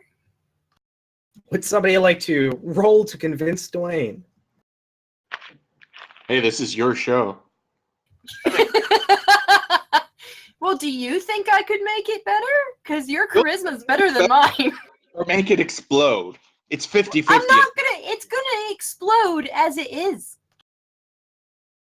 That's what I'm trying to say. Yeah, but will it explode right now with me in its presence? No, And I'm okay. absolutely not. I can guarantee that it will not explode No, I mean, as it is now. with fire as it is now.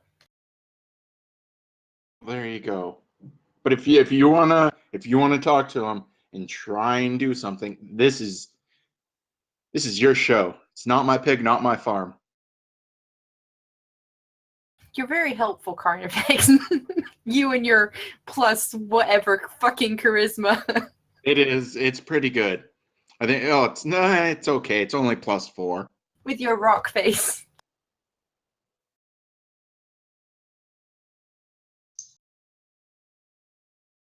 My charisma's 10.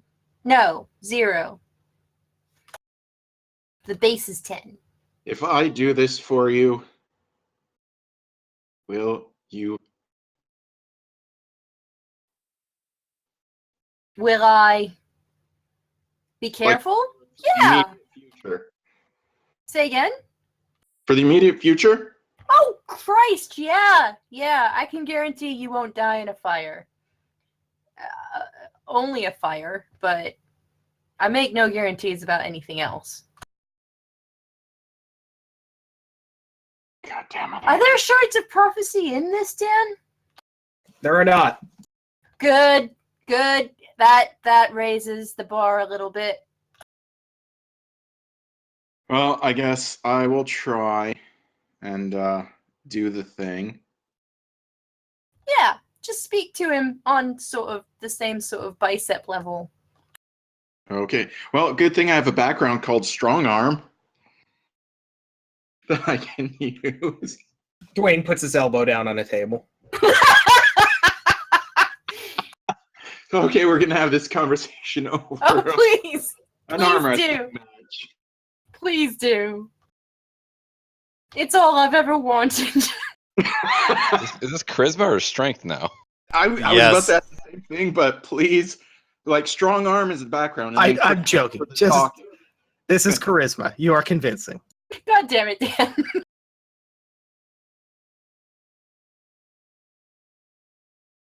Yay.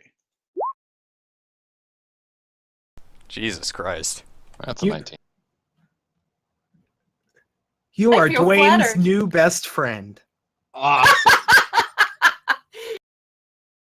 All right, Alyssa, as Dwayne honestly just doesn't stop talking to Carnifex about things now, you have unfettered access to the machine. Fantastic. Excuse me while I just do things to it. What are you trying to do to it? You have to be specific. Right, okay. So you said that it was sort of piecemeal? Yes. I'm going to make it less so. I'm going to try and unify it as best I can so that it is more solid.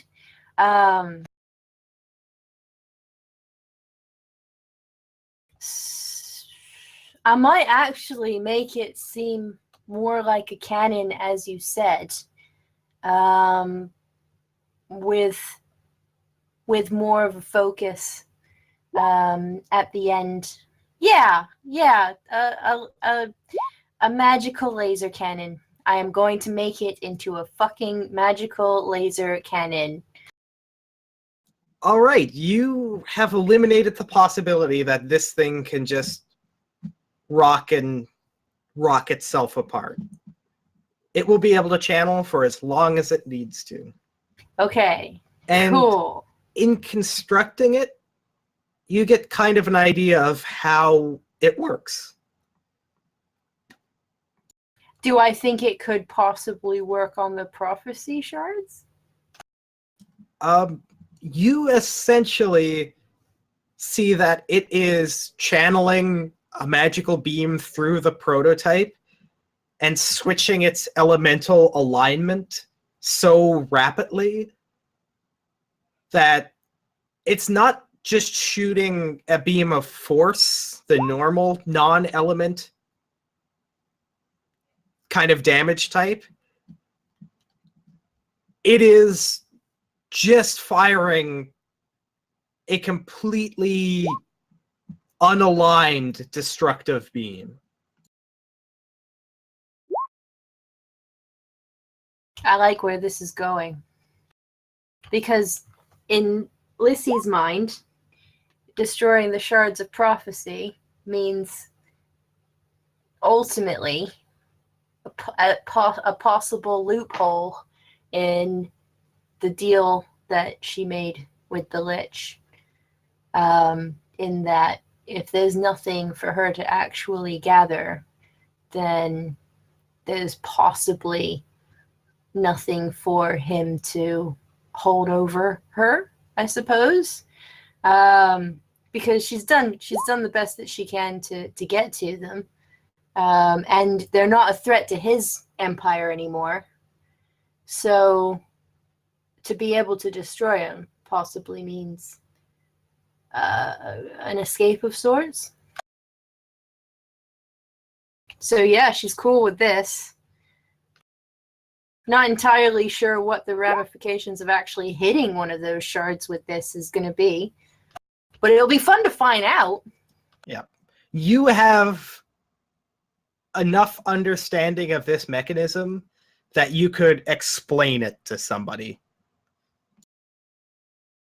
That you don't think that there's anything... You don't think that there's any hidden tricks or anything that you've missed?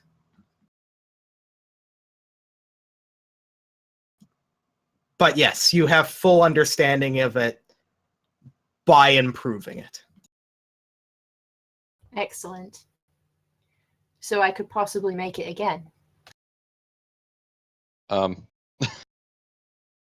Oh God, no. Just in theory, Christ. you know, just as a Hypothetical. little side project, I could possibly make it bigger, Or smaller. a lot bigger. Fit on tiny. I could attach it to a ship. Okay, time to. God. What have you done, Dan? No. If anything happens, we've entirely done it to ourselves. I'm sitting here listening to all this, Joe, and well, we just dug the hole. Dan's just waiting for us to move the body closer to the hole so we can then be buried in it. Ferris, you are in a grand hallway.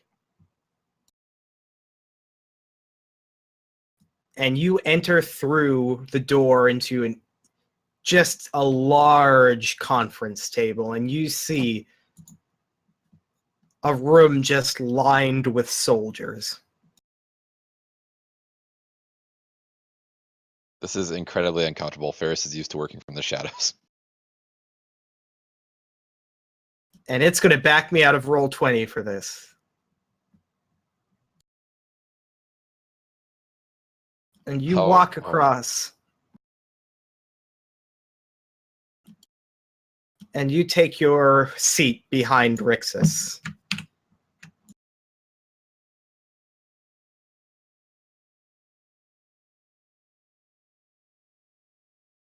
I don't see Rix's. There we go. Well, there's me, so we'll I assume don't Rex see is... the name badges. I'm guessing he's here. There's like 4 of them without names. So Yeah, I see Casey and Vaguna, and that's it. And I see Florentine and... Well, yeah, Florentine too. All the Faceless Dragoon Mage Knight, all those have nameplates. All right, let me try to fix this. So you can see...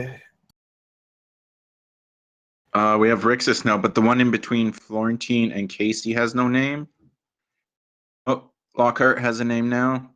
Yeah, the bottom two and the one. I see how this went. I understand. Okay.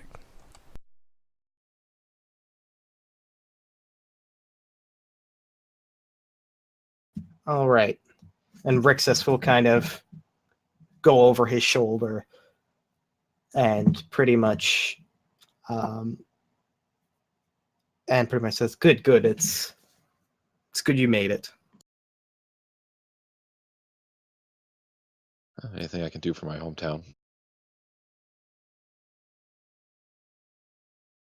And pretty much you'll see everybody across, and they announce. You hear kind of a herald speak, and it's like the Emperor will be joining us during the proper negotiations. For now, this is the introductory part to our negotiating elements. Representing the Imperial Guard and Imperial Army at large, Commander Vaguna Celestine. Representing the Imperial Library, Head Librarian Florentine Saphir Tyranno. Representing the Allied Kingdoms, Knight Andreas Zexel. Representing the Free City of Great Gate, Casey Finnegan. As a non-participating observer, representing the partners' interests, Monica Bramblepurse. Representing the Unified Wildlands, Calderak Linrask. Representing the city of Grand Nadostrum and the Council of Mages, High Counselor Rick I. Rixus. Representing the Crusade and front against the demonic incursion, High Commander Lockhart. Are we missing one? And you just see Florentine. He was just appointed. He's on his way. Rixus looks, and it's just, and he goes to Ferris. So, what do you think of this crew? Well, they assembled pretty much the entirety known power in one room. It's quite the feat. Do you know about Florentine? I know more about Florentine than you can. Carnifex can vouch for Lockhart, but I'm not so sure. Faguna, I feel, is trustworthy, even though we haven't really been on the greatest of terms until lately.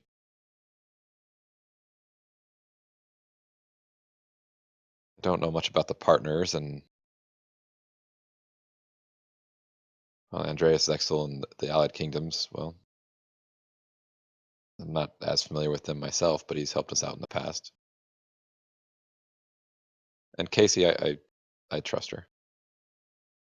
All right. Look, the fact of the matter is, if anybody's going to push back here, it's probably Florentine. As I said, her methods, a free Grand Nadostrum would go against some of her opinions.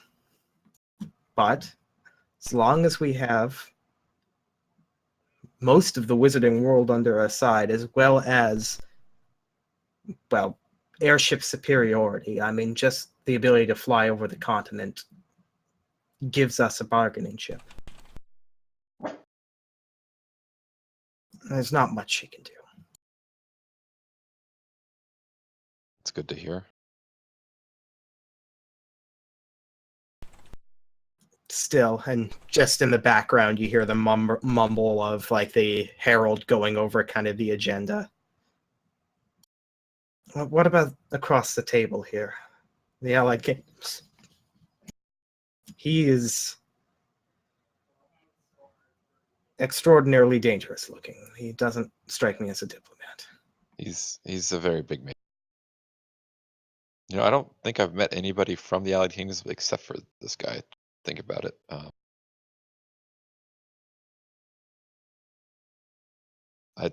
I can't imagine that he would go against Grand Odostrom's independence. He would certainly weaken the Empire's hold on things. Yes, but the question is always, do we get the letter saying, "Welcome your independence. Be independent with us, or else." Can't risk a two-front war. Even with our abilities, we don't want to go from one master to the other. And then you hear a door open. And you hear the herald. Ah, yes. Representing the interest of the Imperial Air Force and Airship Research Division, newly appointed head of research and development, Arlando. And you see him take to the aisle and Ferris walk was up. taking a drink and immediately spits it out. And Rixus immediately looks uncomfortable, and you just see Florentine just staring a hole in Rixus. And Rixus shakes his head and gets his composure as he sees his old friend walk up, and then turns to Ferris. This is worse. No, this is not as bad as it seems, Ferris. Before everything, Arlando assured me it would, without what he had done, it would take him years to redevelop the Halcyon. We still have our advantage here. And with that, good night, folks. Good night. Good night. Good night.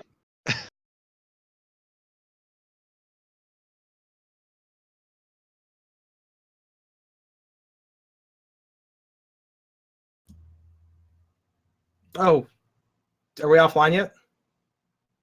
Sorry, I stepped out for a moment. Okay. No, it's before we go offline. Remember to watch other Tinker Table Shop shows coming up this Tuesday, Adderjagger at 9 p.m. 9:30 Eastern. 9:30 Eastern. It's a great time to join in on that. It's going right into the meat of the action.